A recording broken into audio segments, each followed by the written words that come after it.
What I would say is what we were talking about earlier before the show started on this subject is, you know, how that could be a logistical problem, how it wasn't practical, might not be practical for you. And what I would say to that is that, like, if you look at the average, let's say, American Christian that gets married, they're doing it anyway. They get married, they get divorced, they turn around, get married again.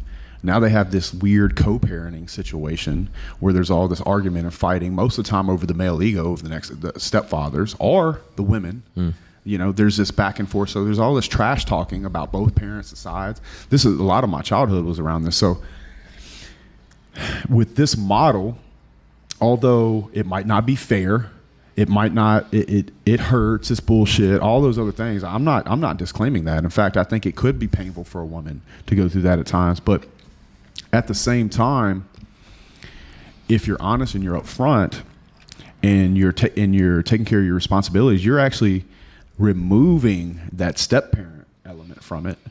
And if you're providing in the proper way, like we were talking about before, you were talking about being gone. Being gone is something that's very, very natural as well. It's over the course of time. I was telling you I had over 200 guys that work for me, but most of them spend most of the year away from home. They're still wonderful fathers that provide, and their time is very impactful when they're with their children. And so that respect's there. Oftentimes that father that comes home every day and he pops open a beer, he's mostly an average guy. These guys that are talking about having having children with multiple women, these are guys that are not shooting to be average men. And for that reason, they won't be average fathers. They'll be extraordinary fathers that create memories with their children that they'll never forget. It's very easy to forget a father that comes home every day, pops open a beer, smokes a joint, and plays Xbox and got fat, while he promised in front of God and everybody in the church that he was going to give his wife and that family the best life they could ever imagine. The guys that are shooting for those types of goals are going to give their family 10x the life that anybody else could have done. And most of the time, the gap is so large, you can probably do it for multiple families. He's just not lying about it.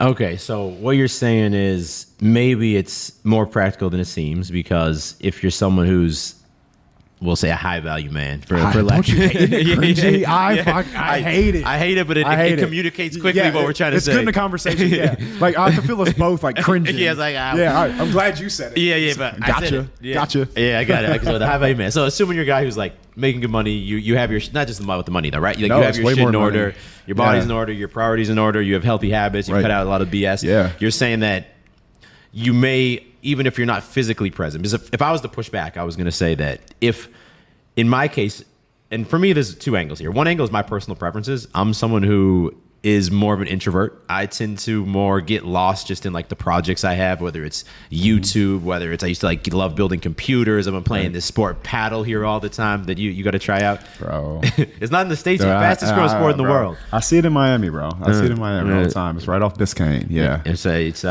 people. It's a lot cooler than pickleball that people are playing in the States right now. Okay, cool. Well, I'll play with you only. All right. Don't tell anybody. But I like getting lost in these projects. So for me, the idea of juggling multiple women, let alone multiple kids, for me, that's just like anxiety. Yeah. Like there's too many things. I'm not gonna have enough time to do my own stuff. Yep. But from a practical sense, it would seem that I would think that I would want to be very present in my children's life. And if I had multiple kids with multiple women, assuming they're also not in the same location, which that also maybe introduces a tricky thing if they are in the same location, but they're in different locations, that I'm not gonna be able to spend as much time with those kids as I want.